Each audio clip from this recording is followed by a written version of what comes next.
Este é o último indutor de erro que eu vou partilhar convosco. Já foram alguns também, não é? Mais uma vez reforço que aconselho que cada um faça esta análise que eu fiz e que estou a partilhar convosco para que descubra os seus próprios indutores de erro e que consiga eliminar esses erros que são cometidos de forma sistemática e que afetam a rentabilidade.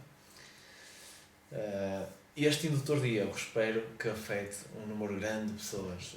Era um bom sinal. Por estranho que possa parecer, quando as coisas correm bem, ou seja, o sucesso pode ser também um indutor de erro. Okay? Por várias razões.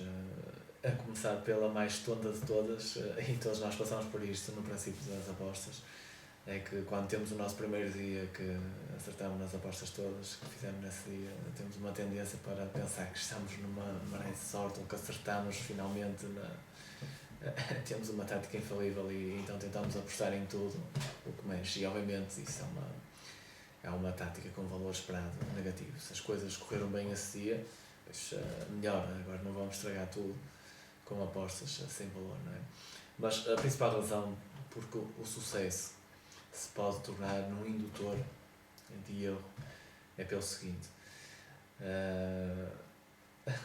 Eu ouço frequentemente ligado ao futebol que o mais difícil não é chegar ao topo, o mais difícil é manter-se no topo. Isso aconteceu várias vezes no princípio, ou seja, quando as coisas começavam a correr bem, era difícil as coisas correrem bem de forma continuada. Uma das razões que eu identifiquei foi uma consequência do sucesso, que foi as expectativas elevadas que entretanto foram criadas com o sucesso que estava a ter. Ou seja, quando as coisas me começaram a correr bem, eu comecei a entrar para os jogos ainda que de uma forma inconsciente, mas com expectativas elevadas. Ou seja, comecei a entrar para os jogos com um objetivo, okay? Como se tivesse que ganhar X durante esse jogo. Ora, isso é um erro. Eu já tive a oportunidade de escrever sobre isto. Os objetivos são um erro, porque também, como já disse neste vídeo, nós temos que ter o mérito de interpretar apostas de valor, mas antes de mais temos que ter a sorte dessas apostas existirem no momento em que nós estamos no mercado.